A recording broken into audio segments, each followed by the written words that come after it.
Hey, this is Roger from Roger's Hot Rod Garage. Welcome to my channel and check this out. 1966 C2 mid-year Corvette.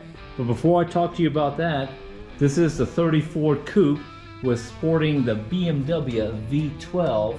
And this is another project right here. This is the LS3 1971 wide body 914. But check this out. Moving back over here, so I got that attention deficit disorder thing going on. This is the original 327 that came with the car when this thing rolled off the assembly line in 1966. So everything's not original in the motor. As you can tell, this is a Holley 4-barrel. I'm going to be taking that off today, replacing with a Demon 625. This right here is the original dual points, count them right here, 1, 2, dual points, distributor that came with these cars. Now, since this is a Corvette, it has what's called the tach drive. See the tach drive right down here? That's basically a speedometer cable that runs to the tachometer inside the car right here. And basically, I'm going to replace that with the best thing that GM ever produced. This is what's called the HEI, High Energy Ignition Distributor. So this one also has a tach drive. I got this particular model right here from Summit Racing. $299, no shipping because I'm in the military over here in the APO, Army Post Office box. Good news story. And a couple of little parts that came in that same box. But look, today's video is going to be replacing the carburetor, installing the battery way down here, installing that what's called a radiator fill, because the radiator is kind of like in a weird position up here, so it comes around here and you fill it with that little bubble box back there out of aluminum. And then, just for shits and giggles, I'm going to show you how to set top dead center.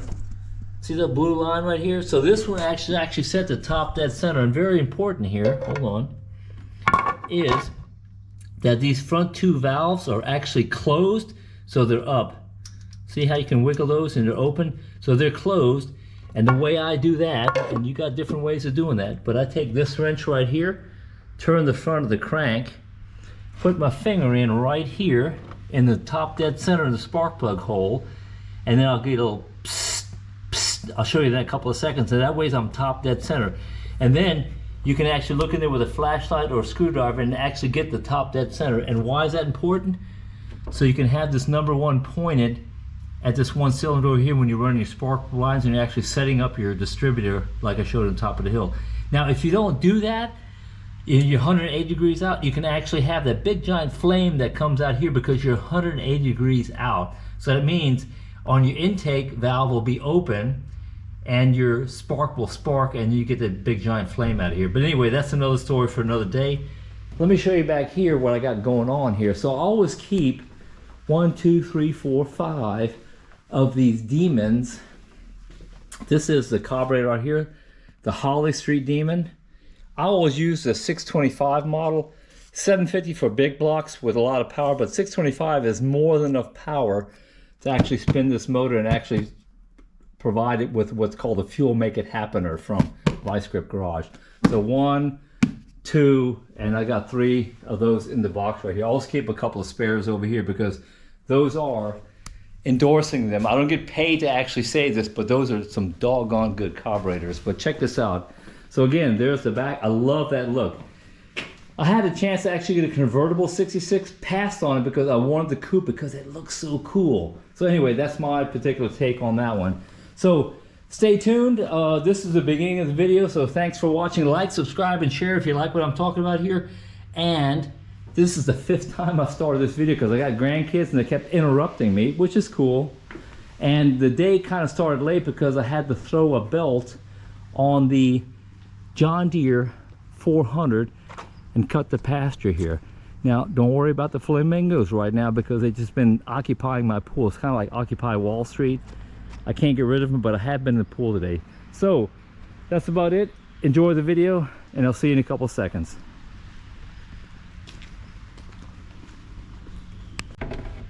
Let me get this battery up in here. So this is the negative. Wait a minute, what's the positive? The positive is here. So let me flip it around. And Man, I tell you what, if you're watching this video right now, I wish you can just reach in here and pull this heater hose back right now, because that would be a great help, because I'm here doing this stuff by myself. So hold on.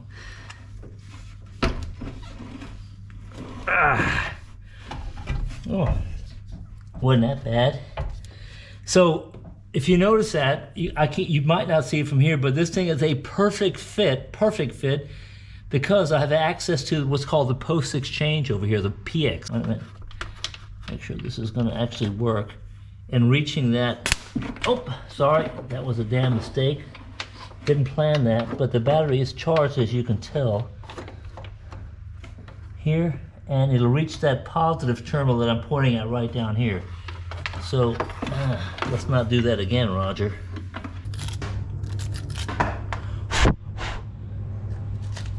All right, so the battery's in, and I actually went and shortened this line right here. It's going to put a couple of honks on this right here. Not too tight. But so you see how this rubber hose right here, that's basically a heater line, will avoid, I mean, this is ground right here, so that doesn't make a difference, but that one back there, if that one would slide over for some reason and touch the corner of that bolt, we got a spark going on, a little fire. So that's going to save that right there. So this line right here runs over here. I was going to use this right here, but then I looked at this line right here, and so that's your power going to your, it's basically the back of the light switch, but this goes to the starter. That right there, the purple, I think that's purple right here. Yeah, that's purple. Is always what's called the starter, the ignition. So when you turn that key, that actually gets the starter to engage. That's that purple line usually. And this right here, folks, is extra power that bypasses what's called a ballast resistor. So I'm not going to use this one right here because I'm using an HEI distributor. There it is right there. So the HEI doesn't have the ballast resistor and the condenser. So again, this will be factored out right here. You don't need that. And the ignition goes straight to this right here, which is the plus sign that you see right there on that HEI distributor. So anyway, I'm getting ready to go have some dinner with the wife. So I'm going to kill the video for this evening, and I'll continue Sunday morning here at Roger's Hot Rod Garage. You know, a simple procedure to finding top dead center on your car. It's not really that difficult, except for that one little problem. If you think that's top dead center right there, it's not. I'm actually 180 degrees out right now, and by pulling this valve cover off, you don't have to actually do this, you'll find out that one of these is actually, this one's loose. So that's the exhaust valve. You see that right here? This is the exhaust valve going into the exhaust right here. And this one right now is open. So if you actually think you're going to put your distributor in here and point number one over here, thinking because that line right there is on top dead center and zero, you're going to have a big giant flame come out right here because it's off 180 degrees. So that's how you figure that one out. And ask me how I know. I've done it like 2 or 3 times in the past. So check this out. Let me put that back on here. And I'm going to try to put my GoPro camera right here. And the other neighbor is using his weed eater right now. And what you do here is you turn, and this is where you got to be careful because you will cut yourself. And I'm going to go ahead and go around here till about where 59 years of experience tell me. And now I'm going to take my finger and plug it into the number one exhaust spark plug right here. No, sorry, spark plug hole. And then what I'm going to do is I'm going to feel the vent push out. Ready? Not yet. Not yet. There you go. Hear that? Listen to this. Listen to this. You hear that? So that means that's the compression stroke. I see here air coming out. My finger, hold on, let me show you this. My finger is in the number one spark plug hole right here. And you can use, you know, a top dead center finder and all that good stuff, but check this out. I'm actually filming. Yeah, I'm filming right now. Make sure I don't screw this up because it's actually working out pretty good. And I'm going to turn that around. You still hear the puffing. And now it stops because I'm at top dead center. Now, if you look at this little gauge right here, you'll see 2, 3, 4, 8 degrees before top dead center. I can't see it right now because it's dirty. I'm too far away and I don't need glasses, but I can't see it anyway. And basically it. Now what you can do is you can remove your finger right now. Yeah, that's funny. I got my finger actually indented to the spark plug hole. But anyway, you could actually shine a flashlight in here. You can go back and forth and find the exact top dead center. But look, ladies and gentlemen, I'm here. Let me pull this back off. Both of these valves now are closed, okay? And don't worry about them being loose right here. That means I probably have a hydraulic roller, lifters in here. So that means that I am truly for number 1 piston at top dead center. And now I can remove that and I can place the HEI distributor down in here, and there's a special trick on doing that. But before I do that, between taking this out and putting the new one in, I'm going to pre-oil this motor with a little tool. And this is not pre-planned. Let me see if I can actually find this over here. I think I keep it right over here.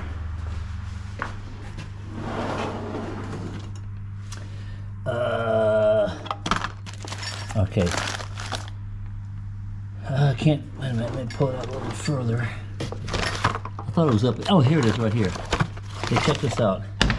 All it is an old distributor shaft that I, North Carolina, some crap on here. This actually goes down to the fuel pump, and I'm going to spin that with a cordless drill right here.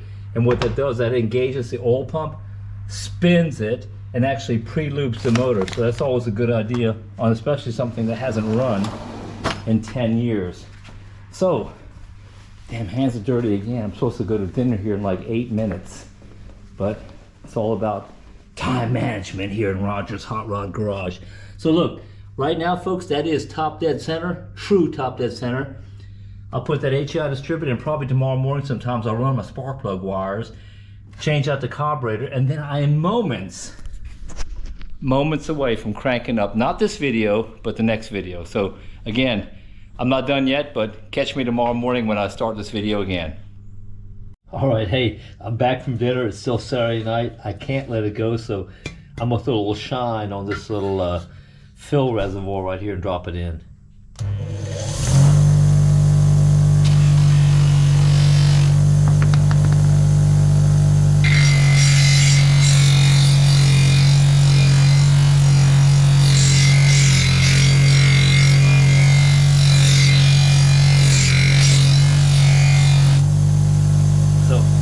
Check that out. Why would you not polish this?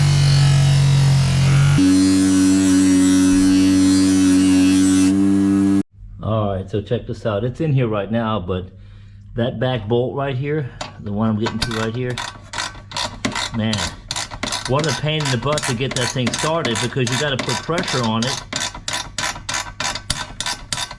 Got to put pressure on it and also start at the same time. So the trick I used is I took a screwdriver, pushed down here, hit the 7/16 on the other end, because my nut driver won't get up down in there at that particular angle. Now I can hit this one right here, which is pretty simple. Honk that one down in here. And the only thing you got to make sure you're doing here is you leave enough space right up in here for this hose to go up on here like that. And I'm actually going to short that hose a lot because I don't want this heater line that close to the engine. I'm just going to probably take an inch off over here and just basically clamp it in right here. And that's what, yeah, that's what that clamp right there is for. The guy left it on here, so I'm just going to move that right there. Shorten it up as much as possible and then get this line up against this wall right here. So anyway, that's the plan. So hey, looking pretty spiffy here on a Saturday evening in Rogers Hot Rod Garage. So thanks for watching. I know I said earlier, that's it, I'm gonna go to Sunday morning. But look, we just got through with a great dinner. Drove the hot rod to a place called Boudin. That's the next town or 3 or 4 towns over. Had a little dinner there. And then since the weather's nice, the flamingos are calming down a little bit right now. I listen to a lot of Chris Stapleton and generally country music, which actually I didn't do when I was a younger guy. And I'm not saying you gotta listen to music like that, but I've been listening to Chris Stapleton's song,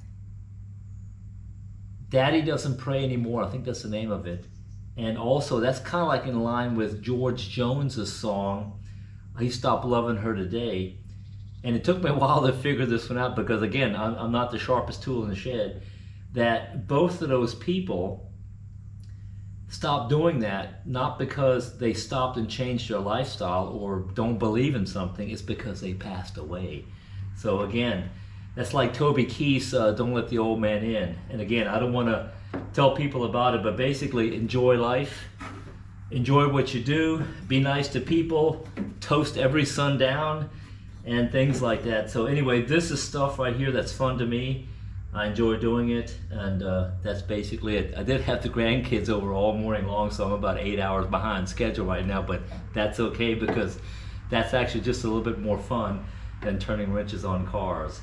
So anyway, take care. I just wanted to share that with you in the middle of this video while I'm turning wrenches right here. So this is in, battery box is in. What am I going to do now? Carburetor, and then fuel lines, fuel pump, run a temporary gas tank in here. The distributor, which is sitting right here behind us, right here. I'll put that in also. And then maybe in the next video, I'll be able to crank this thing up. And I need about just enough nub to get over that lip right there. Put a little bend on that sucker. Don't chop your finger off. And I'm gonna do it about right there. And if you keep that edge away from it, you can actually cut through, and it works out pretty simple. And then what did I do with the shell? Right there it is. I'm gonna turn it upside down like I just told you. Put a little bit of lubrication up there. It's called spit. It works perfectly fine. And then shove that sucker up on there. Yes sirree Bob. And I've got my, get it over top of that nub. It's not even touching the other nub. Got my little shorty screwdriver here. Actually, I don't even need a shorty screwdriver. I can use the long one up in here and just tighten that sucker down up in there.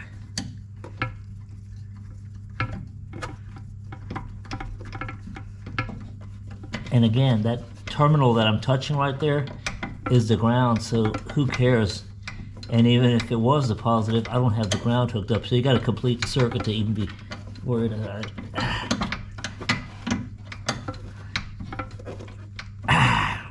Okay, so that is fine as frog hair. That turned out pretty good. It's nice and tight. Gets that right up against that wall right there and cleans it up a little bit.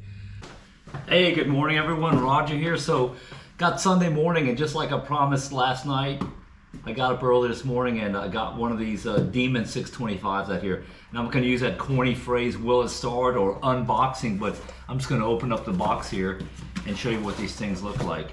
Again, I don't get paid to say this, or I don't get endorsed, and they don't send me these carburetors for free, but you get a little kit like here, all the nuts, bolts, screws, stickers, everything you need. I'm gonna carefully put that on the windshield here. And then, free something, extend your warranty. No, don't need that, because I know these things work great. And I pull this one out. This is one of those all silver models right here. They can also have the black composite, but I really don't care, so I'm going to use this one right here because you're not going to see it anyway. And I carefully lay that here, or actually put the box down, grab my pre-positioned towel here, and throw this sucker out here. So look, these carburetors are actually super cool. So Demon up here, you basically bolt the thing on. This is your idle adjustment for passenger side. This is obviously for the driver's side. Once you put this thing on here, that's the only thing you actually have to adjust. So here, you turn it in until the motor starts dying down a little bit, and then you turn it out a half a turn, 3/4 of a turn, a quarter turn, whatever floats your boat that particular day. But look, let me get this thing mounted on here. All right, so it should just slip off here. I got all the washers off. And that's about it. Yeah, pretty simple. Now that wasn't staged, it actually came off that easy. So check this out. Let me just lay this right here for a second. It's on there good. And wow, that's Never seen a carburetor like an intake like that before, but this is weird. It's got these. Usually it's this way around, but anyway, I'll figure that one out. But as long as I can place this on top of that, I hope I didn't do something really weird right here. All right, check this out. So this comes with every Demon kit, and what I do is I never throw any of this stuff away. So those studs I just pulled out here, I will replace them with the nice new shiny ones. Of course, keep the old ones. And what I'm looking for here is this metal plate right here, because I'm going to try not to use that big giant thick one, and see if I use this one, place the gasket on both sides. And I hit these things with like WD-40, these right here, so they're not dry when they go up on there. But check this out, let me orientate those correctly. See, the big flappers go on the back right here, that's the primers. Hey, look folks, I said earlier that it's a vacuum secondary, the Demon. It's not, it's mechanical secondary. So there's literally a lever that goes up on here. So let me put this in here, put this in here, put this in here, and go over here and see if I can clear this new carburetor on the intake manifold. I think I can, because again, I don't want to put this in here if I don't absolutely necessarily have to, okay? All right, so on this side right here, look, I'm opening up. It's not binding at all, nothing. And let me hold this open and get my finger and show you the inside of that. So I can't move it back and forth, but you see how it's closing back and forth there? It's not binding at all. So look, I even dug out this thing. I've had this thing literally in my garage for 25 years. It's off of my big block 55 Chevy when I was stationed in the Netherlands with the Army up there. Many, I gotta go back to the late 90s for that thing to be relevant. And then also, this right here will go back to my display. I might just go ahead and polish it up and put it up on the wall because I'm not gonna use this. And all of this stuff right here, it goes in this little bin right here with all the other stuff that I collect. And you'd be surprised how many of my buddies come over here, hey man, I'm missing this fitting or this fitting. But that's why it's always nice to have little things like this right here, or one of these little clips right here. But anyway, let me look at that. There's more stuff right here, and then the Demon carburetor. Save all my stickers. They all go right down in here in the sticker drawer. All right, let me go ahead and knock this out. So things are actually working really good today. So see you in a minute. All right, hey folks, if you're living overseas, always save everything. There's absolutely nothing wrong with this. Looks like Mr. Gasket right here. Anyway. All right, we are just knocking down the stuff on the list here. So I'm gonna start with a 2050. I probably should be using like a 10W30, but this is what I have right now. So I'll go ahead and just fill this sucker up with oil because I know there's no oil in it right now. Put that in there. GTX, so it's the same point. It's all going into the oil pan from here. And then I'll hit a little bit of time lapse for you here.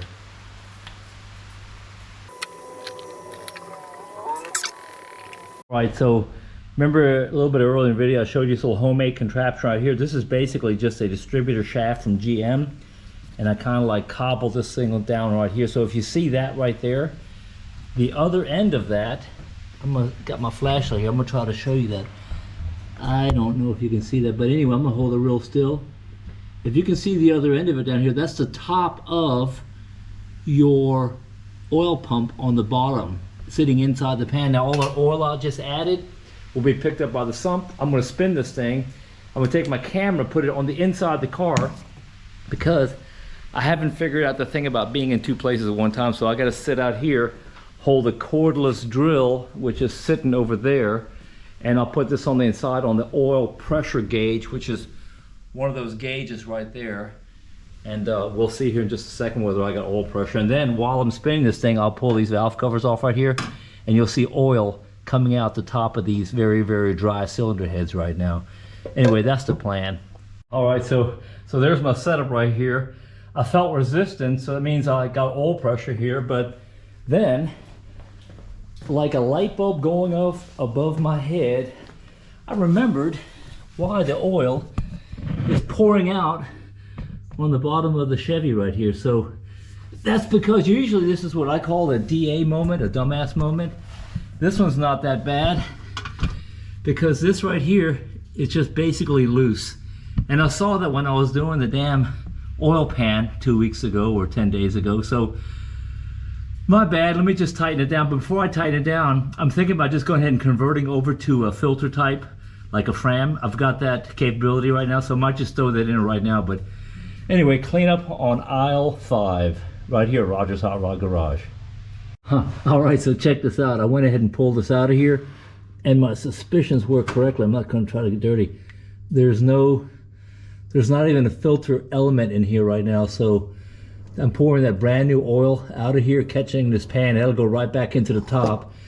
And if I'm not mistaken, I should have, I usually keep these things back here. If I'm, yeah, so I'll do this right here. This is basically, that was my foot.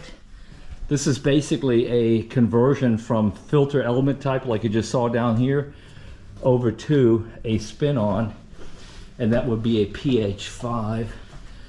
And I feel like I'm at a parts store here, but no, like I said, if you're living overseas, you gotta have stuff kind of like pre-staged here. So I'll grab this PH5 right here and do a spin-on oil filter canister type. So in a way, I'm kind of lucky that I spilled the oil. Otherwise, I would have ran this thing without a oil filter in it, which is not super detrimental, but I don't know what the oil pressure would have done with that one. Anyway, let me put this in real quick.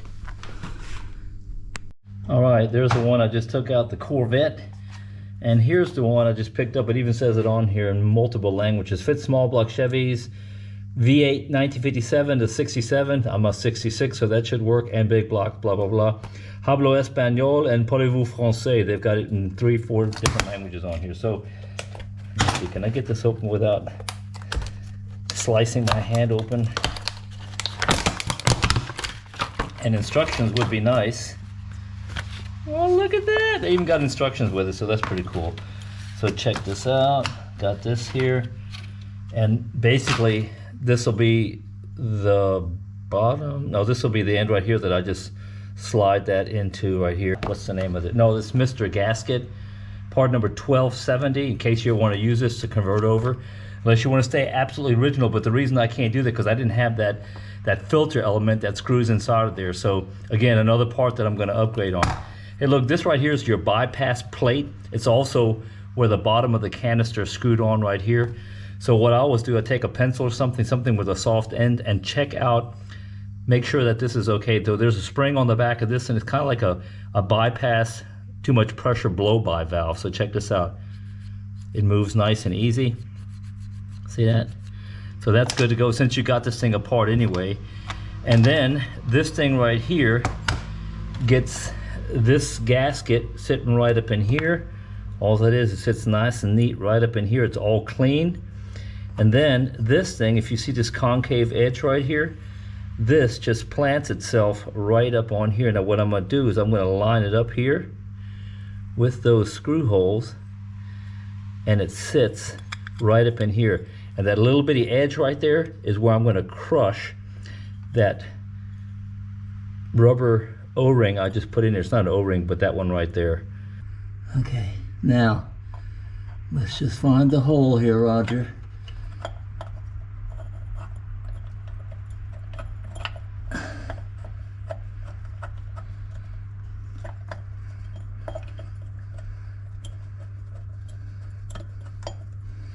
I don't think I got a first time go, but maybe.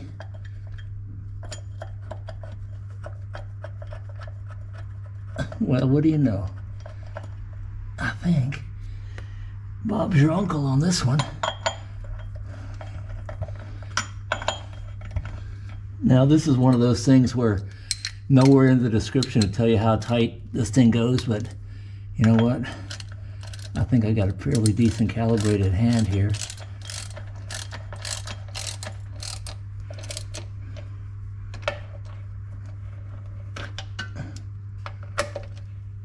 And then here we go, about, this is probably about a half an hour delay after we had cleanup on all 5 here.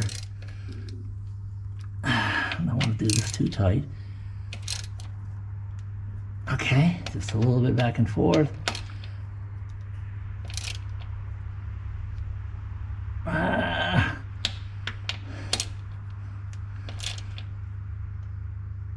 I do have Loctite on this one, and on purpose I scored some of those threads on there so that one never backs out of here. I think I'm safe here.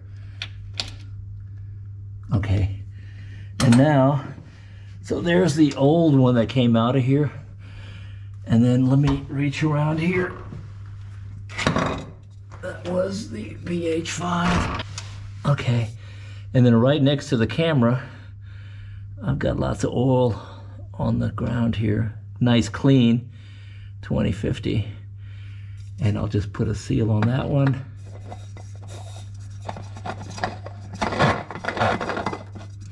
All right, now get that fairly tight, finger tight. Okay, that's it. So check this out. This one is complete.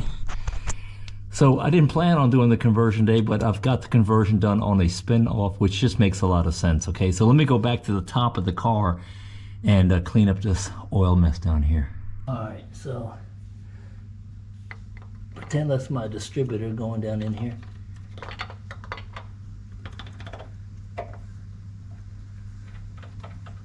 Okay.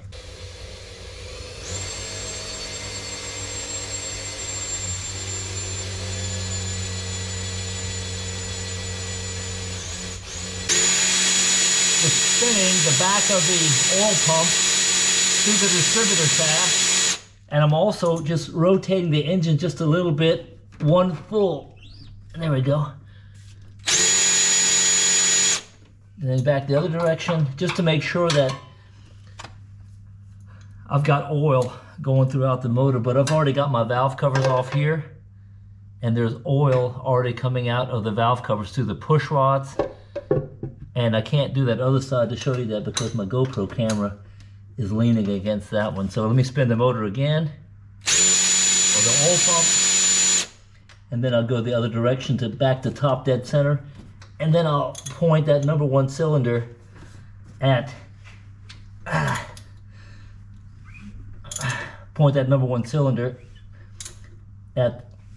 number one spark plug hole over here. So look. Basically, the slit on the bottom down here just has to be orientated exactly where the rotor is pointing at down here. So check this out. And then here, get it down in there. I'm going to point at number one here before I engage the rear of that cam. And then you can see it starting to move. And so I'm barely touching with that HEI distributor right here on this corner. So I don't know how thick that is, but I'm gonna find out here in a second. I'm just gonna trim off just a little bit, not very much at all.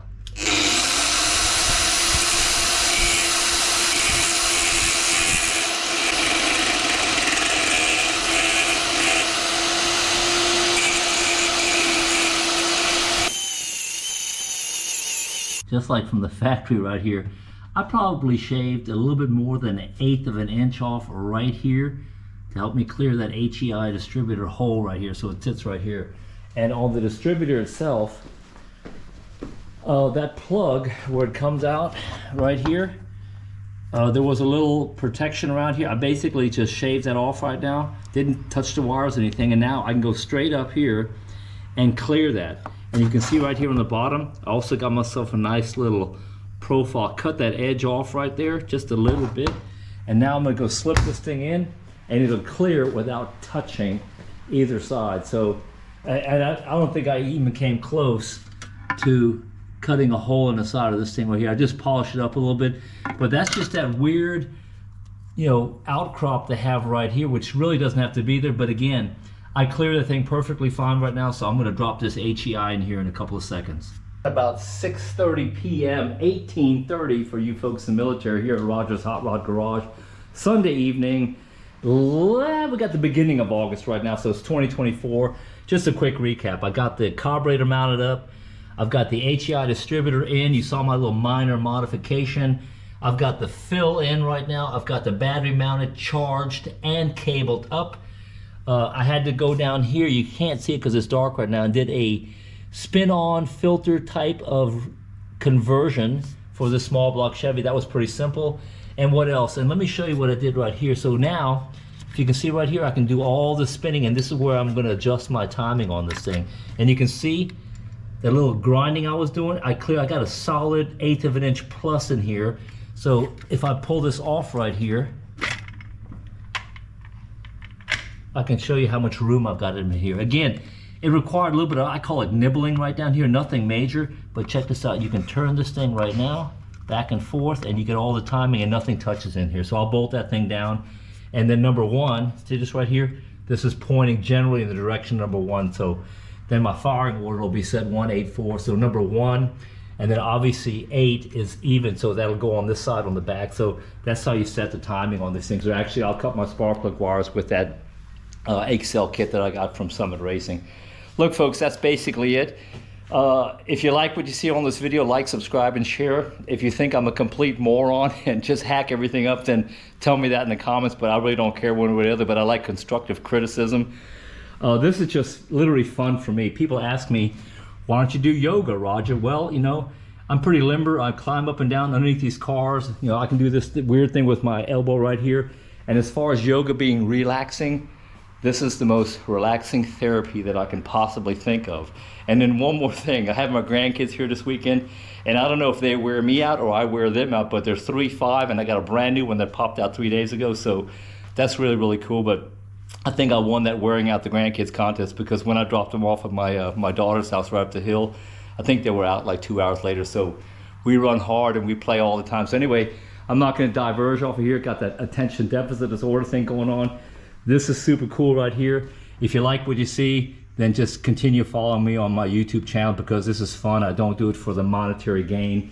I do have to travel south to a place called Ramstein Air Base early tomorrow morning and go to a conference there, but I won't talk shop on this particular channel right here. So anyway, thanks for watching. Like,